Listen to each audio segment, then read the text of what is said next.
প্রিয় দর্শক, আসসালামু আলাইকুম। আজকে আমরা আঁকবো পাখি। কিভাবে একটা কালারফুল পাখি আঁকা যায় সেটাই দেখাবো।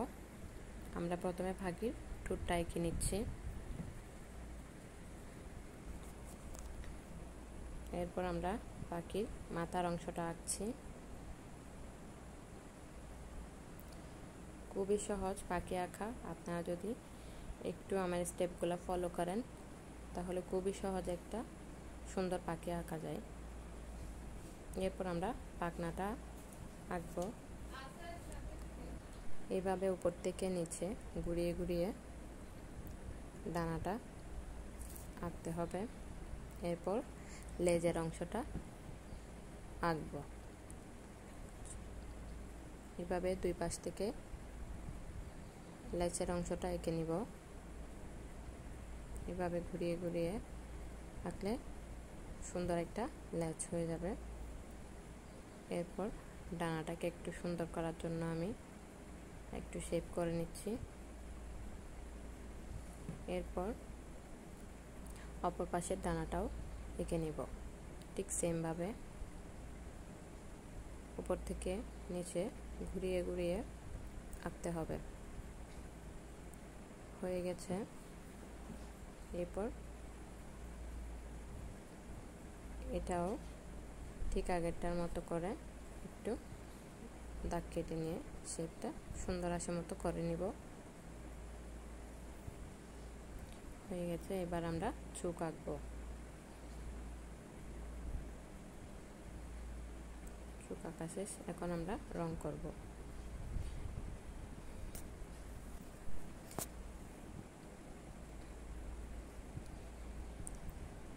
পা আঁকা শেষ। এখন আমরা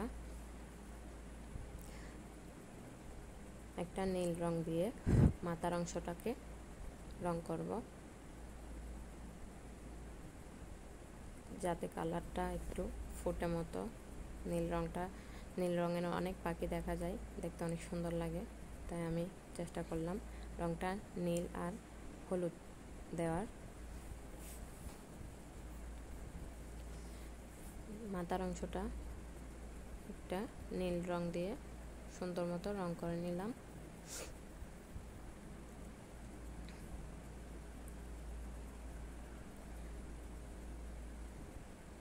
প্রিয় দর্শক, আমার চ্যানেলটা যদি ভালো লাগে সাবস্ক্রাইব করবেন, লাইক কমেন্ট শেয়ার করবেন।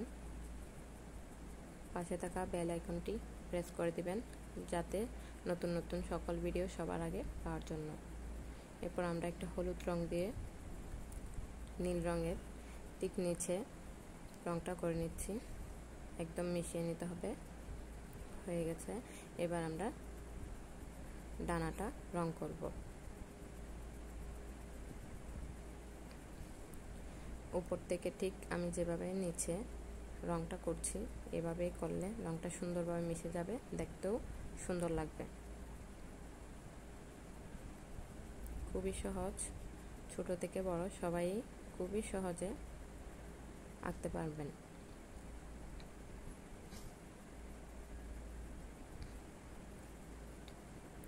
সেমভাবে আমরা অপর ডানাটাও রং করে নিব।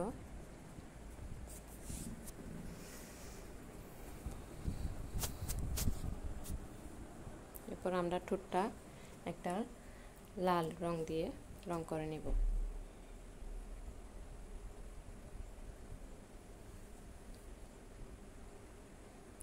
এরপর পেন্সিল দিয়ে নিচের অংশটাকে একটু হালকা অ্যাশ কালার করে নিব, এতে দেখতে ভালো লাগবে।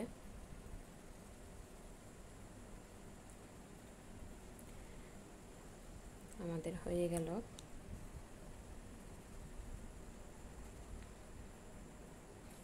এরপরে লেজের অংশটাকেও নীল কালার দিয়ে রং করে নিব।